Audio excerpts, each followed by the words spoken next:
What's up guys, Shinzo here. So if you have a new GoPro Hero 8, you've probably noticed that your battery looks a little bit different from the GoPro Hero 7, 6, and 5 batteries. As far as size and shape goes, they're pretty much identical. We know it's been said that the old batteries are not compatible with the new GoPro Hero 8, and if you just take a look at them, you can tell that this one has a little bit of a blue strip right here. These do not. Can you still run the old GoPro batteries in the new GoPro Hero 8? Will it still work, and at what compromise? So I'm gonna go ahead and pop the old GoPro battery. This is a battery that I've been running on my Hero 6 for a little while, and I'm gonna pop it into the GoPro Hero 8 and I'll show you guys what happens. So it pops in nice and smooth, no issues there. I'm gonna go ahead and turn it on. Alright, and I don't know if you guys can see this well enough or not, but I'll try to give you a closer view. You just get this little warning message. It says battery notice.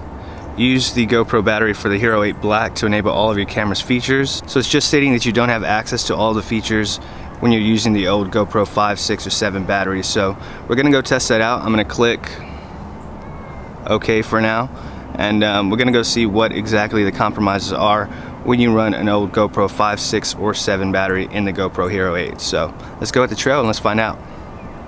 So as you can probably tell by the 8 nubby little fingers on the middle of the screen in front of you, we'll go ahead and start off by testing the GoPro Hero 8 battery first. So I do want to make a quick disclaimer before we get started with the review. I'm not much of a tech expert, so I don't know if there will be any long-term or short-term consequences of running the underpowered GoPro Hero 5, 6, or 7 batteries in the new GoPro Hero 8. So that's just something to be aware of regardless of how we interpret these results. It's just something to keep in mind. I'm focusing mainly on image quality and stabilization. I'm filming in 1080 widescreen at 60 frames per second with the stabilization set at the high setting. Even on a cloudy day, the image quality looks really crisp and the camera has no problem picking up plenty of detail. The HyperSmooth 2.0 stabilization does a great job of smoothing out the motion of the small bumps and even does a fair job of working out the larger bumps and drops. I am filming without a gimbal using only the in-camera stabilization, so the footage is not buttery smooth, but it's still pretty damn decent.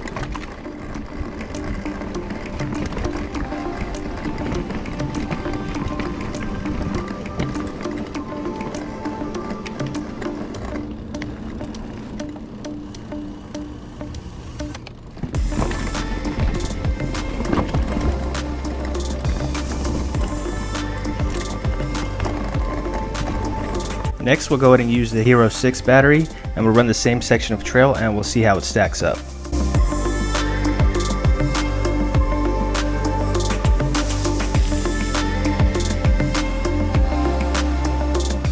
Things are off to a fairly good start. We're picking up good detail in the trees and on the trail, and while we're on smoother ground, the stabilization seems to be performing pretty well.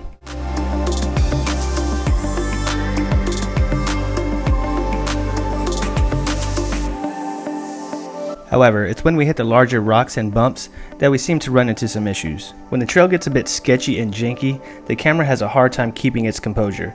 We notice some jolting and even a bit of flickering as the GoPro with the underpowered battery just can't keep up with the stabilization demands under these conditions.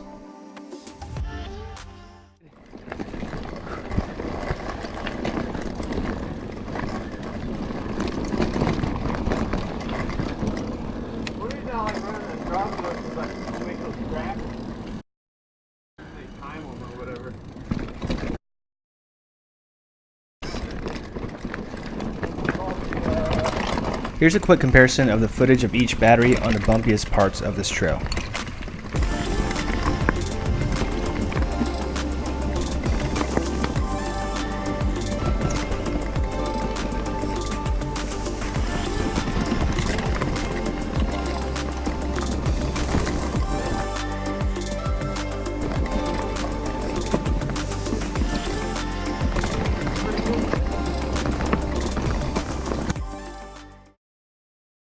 On bumpy trails under the demands of HyperSmooth 2.0 set on high, it looks like the GoPro 6 battery falls short.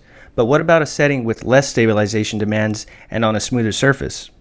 For the sake of conducting a thorough review, let's review each battery in super view on smoother roads. Super View doesn't utilize the high setting of Hypersmooth 2.0 because of the larger crop size. So let's see if the Hero 6 battery can redeem itself in this comparison.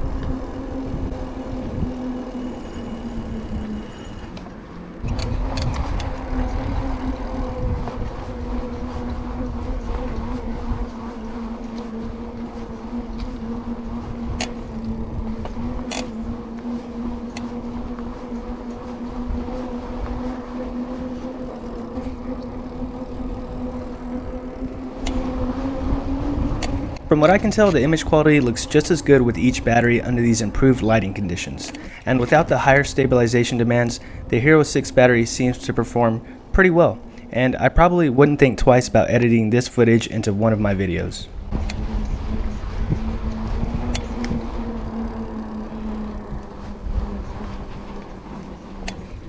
This is just my interpretation of this quick review, so keep that in mind and take it for what it's worth. I'm probably still going to stock up on Hero 8 batteries for future filming, but it's good to know that in a pinch, I can use an old Hero 6 battery if I'm out of juice. If I left anything out, or if you have something to add to the conversation, feel free to let me know in the comments section. If you found this video informative, don't forget to hit that thumbs up button, and consider helping me grow this channel by subscribing. I would really appreciate your support. Thanks for watching, stay stoked, and I'll see you in the next one.